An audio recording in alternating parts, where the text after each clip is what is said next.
There is a moment every human being has lived through. You say the wrong thing, or someone catches you looking at them, or your name gets called out loud when you were not expecting it. And then it happens. Your face gets hot, your cheeks turn red, and for a few seconds, you become the most obvious person in the room. You cannot stop it, you cannot reverse it, and the harder you try to hide it, the worse it gets. Blushing is one of the strangest things the human body does. It is not like sweating, which helps cool you down. It is not like a heartbeat, which keeps you alive. Blushing seems to do nothing useful at all. It just makes you more visible at exactly the moment you want to disappear. So why does it happen? Why did the human body develop this, and what was it actually for before cities and classrooms and awkward eye contact across a crowded room? Chapter 1. What is happening inside your face? When you feel embarrassed, your brain sends a signal. That signal travels through your nervous system and reaches the walls of tiny blood vessels in your cheeks, your neck, and sometimes your ears and chest. Those blood vessels do something unusual. Normally, blood vessels contract when you are startled or stressed. That is the fight or flight response. Blood moves away from the skin and toward your muscles because your body is preparing to run or fight. But the blood vessels in your face do the opposite. When you feel social embarrassment, those specific vessels in your cheeks actually widen, they expand, blood rushes into them, and because the skin on your face is thin and the blood vessels are close to the surface, that blood shows through. Your face turns red. This widening is caused by the release of adrenaline, the same chemical that makes your heart race when you are scared. But in your cheeks, instead of tightening the vessels, the adrenaline triggers something called vasodilation, a widening, a flood. What makes blushing even stranger is this: you cannot fake it. You cannot blush on command in a way that looks real. Actors cannot do it. Humans cannot control it consciously. It is one of the only automatic responses in the human body that is connected specifically to social situations and nothing else. Pain does not make you blush. Hunger does not make you blush. Even fear of physical danger does not make you blush. Only one thing does: the feeling of being seen, judged, or exposed in front of other people.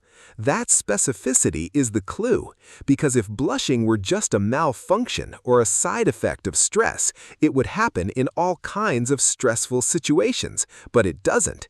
It is uniquely social, and that means it was probably designed for something. Chapter 2. Charles Darwin was obsessed with this. Charles Darwin, the man who spent his life studying how living things evolve and why, said blushing was the most peculiar and most human of all expressions. He dedicated an entire chapter of his 1872 book, The Expression of the Emotions in Man and Animals, to blushing alone. He called it the most human of all expressions because, as far as he could tell, no other animal does it. Dogs do not blush, chimpanzees do not blush, even our closest evolutionary relatives show no equivalent response. Blushing appears to be something that developed specifically in Homo sapiens. Darwin was puzzled. He could see that embarrassment caused blushing. He could see that the thought of being judged by others triggered it, but he could not explain why.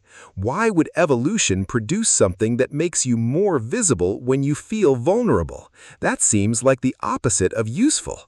For a long time, scientists treated it as an evolutionary accident, a leftover, a glitch, just something that happened to come along with the stress response without serving any real purpose.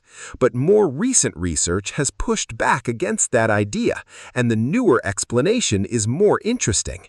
Chapter 3. The Social Signal Theory. Here's where it gets strange.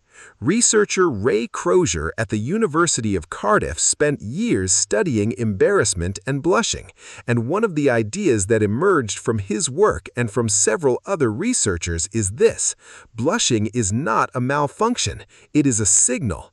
a very specific signal aimed at a very specific audience. When you blush, you are showing other people that you care about their opinion.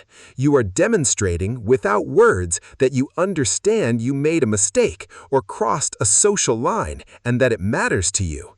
The red face is not just a symptom of embarrassment, it is a display of it.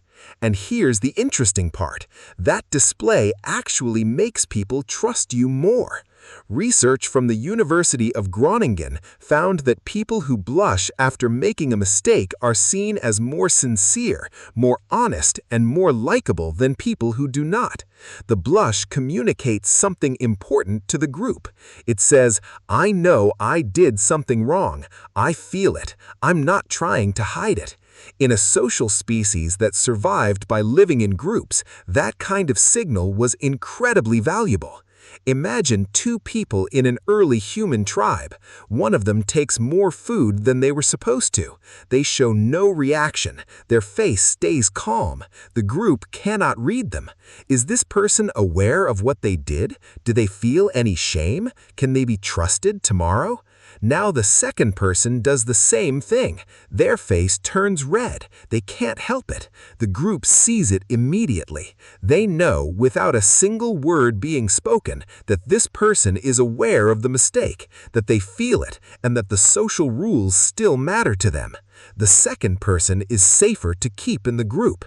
Blushing from this perspective is a trust mechanism. It's the body's way of proving sincerity in a situation where words could be used to lie, but the face cannot. Chapter 4. Why it only happens in front of others. Here is something worth sitting with.